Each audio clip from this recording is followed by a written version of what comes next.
যে ওয়াটারের উপর মানুষ আড়ে আমাদের রাস্তা তৈরি করা থাকে না, ওই যে মাথার উপর যে আড়ে আগুন ধরার সময় ওটা কি রাস্তা তৈরি করা থাকে, ওই রাস্তাটা বাইরে গেলে করে যাবো না।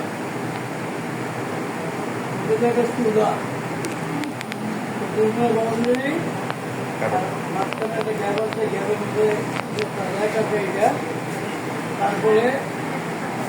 পয়লা বলার জন্য আলাদা জায়গা আপনাকে